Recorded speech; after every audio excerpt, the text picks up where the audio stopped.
Hey, I'd like to welcome you to another episode of Mission Matters. My name is Adam Torres, and if you'd like to apply to be a guest in the show, just head on over to missionmatters.com and click on Be Our Guest to apply.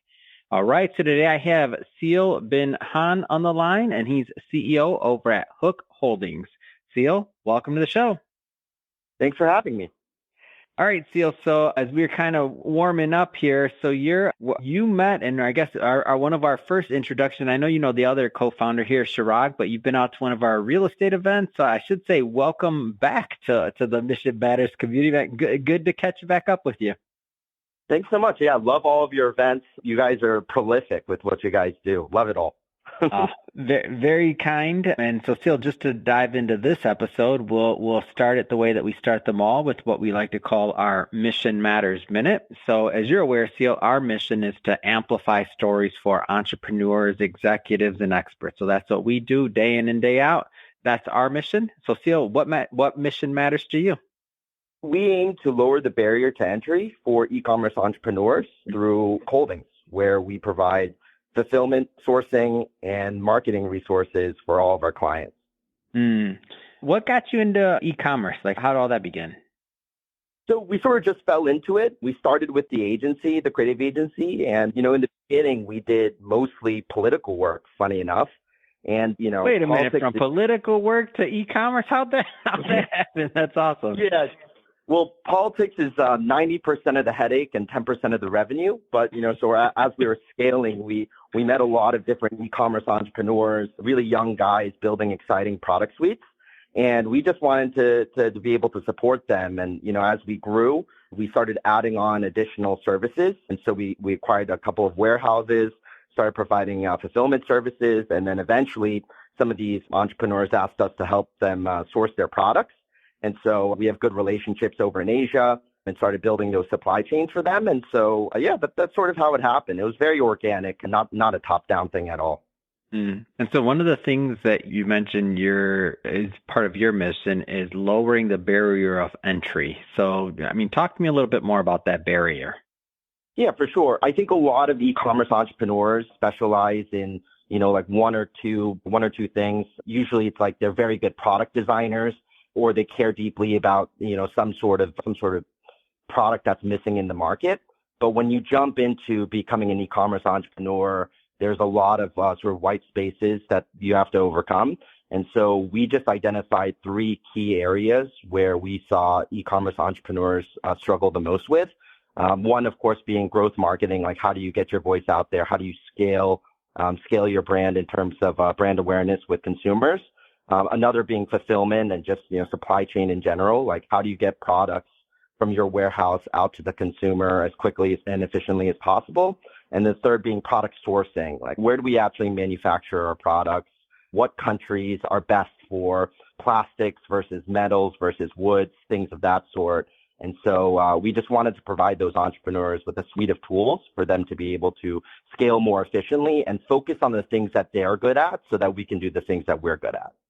And so, like, what kind of e-commerce entrepreneurs are you kind of working with? I guess let's go there. And I guess because and you can give examples by the, if you choose to, you don't have to drop a name of a company, but if you want to, you're welcome to. No, it's completely okay. But like, what kind of niches and entrepreneurs are you working with?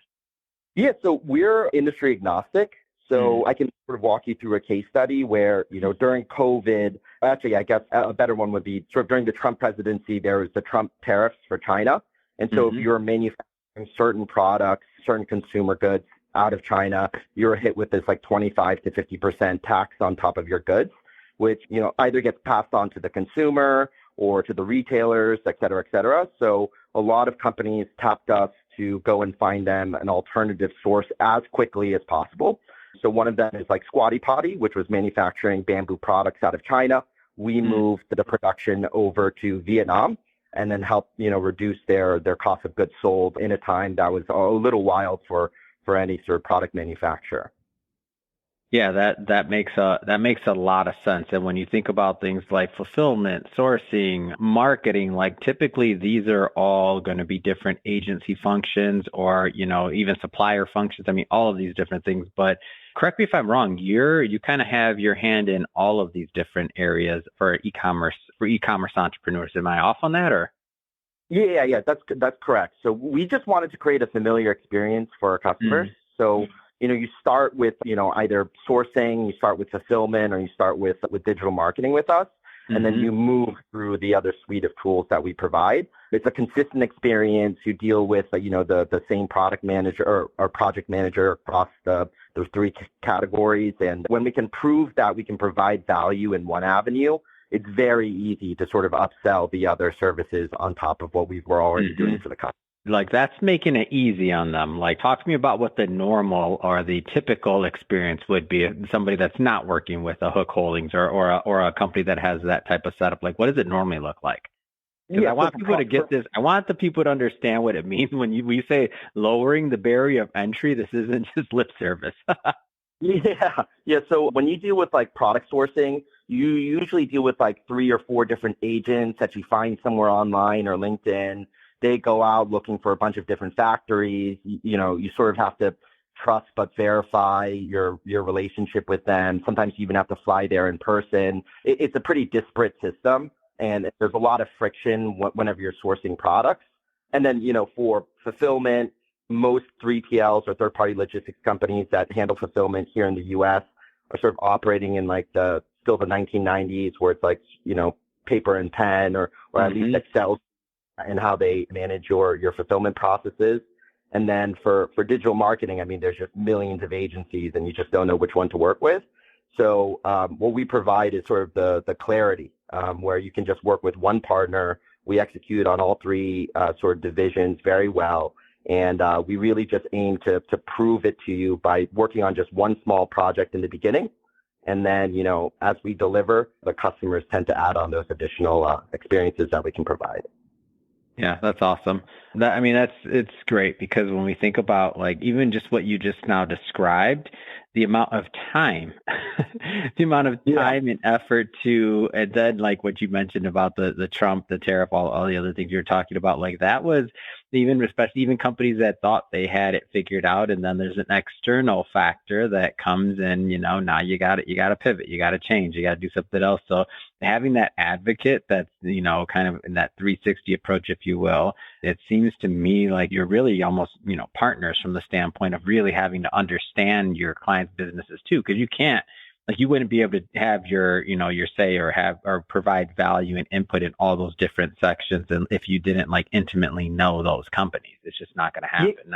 Yeah, a lot of times we actually like do the visual identity, like logo development, brand guides for our customers through our agency, and then end up helping them develop their products, and then of course handle the fulfillment experience as well for our customers. And so, in a sense, our team sort of plugs into a lot of different companies and become their sort of outsourced, in-source team, if that makes sense. Yeah. It does. What's typically a good fit to work with your firm? Like, is there a size of company? You already said it's agnostic in terms of like, I believe you said that in terms of like industry, but like, is there a size of firm or like what's like, because people will listen to this and they'll be thinking they may be the right fit, they may not.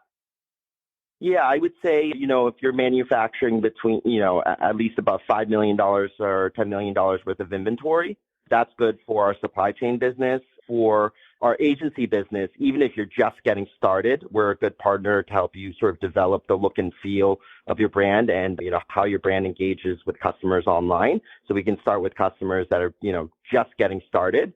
And then for a fulfillment business, I'd say we want to be shipping at least 1,000 separate orders a month for us to be a good fit there. What do you like about working with e-commerce entrepreneurs and founders? I feel like there's kind of the service entrepreneurs, there's the product guys or gals, whatever. What do you like about working in that niche? Yeah, I want to say there's something like very like visceral about like having a physical product that you can like touch and. So in my office, we have this wall of a bunch of different products that we've helped source, companies that we've helped scale. And we just want to keep adding more products to that wall and turn it into a big showroom one day. Yeah, that's great. I love it. I had a feeling because I always just feel like there's always this other side of having that physical product or that thing you ship or that you sell or that you get to see somebody else use and, get value out of it. It's just nothing against service businesses. It's just a different model. So I'm always interested about what people are seeing. Yeah, there's something special about like walking through like a Target or a Walmart Yeah. and just all these different like logos you've helped design, all these different products you've helped source. Yeah, it's a very just sort of personal and physical experience, I would say. So you have a unique vantage point in e-commerce, just, with what you're doing, how you're doing it. Any interesting trends or things that you're noticing that you just want to comment on? Like what gets you excited right now in e-commerce? Yeah, I would say, well, there's, it's an ever-changing landscape, but there are Well, let me ask the geopolitical question and say, hold on, risks. it's March 13th, 2024 for anybody that's watching this in a year. Go ahead. So there's a lot of geopolitical changes that are happening right now. And so a lot of like what we're hearing from sort of the end retailers, sort of like the Walmarts, the Costcos, the Targets of the world, is diversifying your supply chain. So, a lot of times it's simpler and easier to just work with one manufacturer, one factory for, whatever products you're developing. Having some geographical diversity, sourcing from places outside of China, places like Indonesia, Malaysia, Vietnam, India, that will very much lower your risk profile when you work with large retailers. And so that's just one thing to sort of be aware of that's pretty unique post-COVID. Interesting.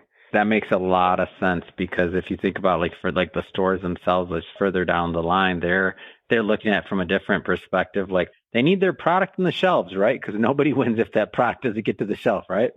Exactly. And you never know what's going to happen with, country A or country B. And so having a diversified supply chain and sourcing from a variety of countries, a variety of factories, that makes you a much more attractive candidate to be able to work with the large retailers in the U.S. right now. We're all entrepreneurs here, or executives. Let's dream for a moment. Tell me more about your vision for Hook Holdings going forward. Where do you see this thing going? Yeah, I think we would continue to add sort of more businesses under our sort of parent company to continue supporting entrepreneurs and, better delivering on our mission to sort of lower that barrier to entry to for e-commerce entrepreneurs. Wonderful. Seal, if somebody's listening to this and they want to follow up and they want to connect and learn more, what's the best way for them to do that? Yeah, you can go to hookholdings.com and you can sort of fill out the lead form right there, and then our team will get in touch. And for all of our sub companies, it's diamondhook.com, supplyhook.com, and hooklogistics.com. Perfect. And then for everybody that's listening, we'll put that information in the show notes so that you can just click on the links and head right on over. And speaking of the audience, if this is your first time with Mission Matters and listening to an episode and you haven't hit that subscribe button yet, hey, here's your personal invitation. Hit that subscribe button. We have many more mission-based entrepreneurs and executives coming up on the line, and we don't want you to miss a thing. And if you're a long-term listener, leave us that review. If you're enjoying the content, hey, let other people know about it too, because the more reviews we have, the better. It helps us get the message out and the word out to a broader audience. So we really do appreciate it. Seal, again, so much fun having you on the show. I am privileged, and I can't wait to continue to watch the success of Hook Holdings and see what you come up with next. So thank you so much for coming on. Thanks so much for having me.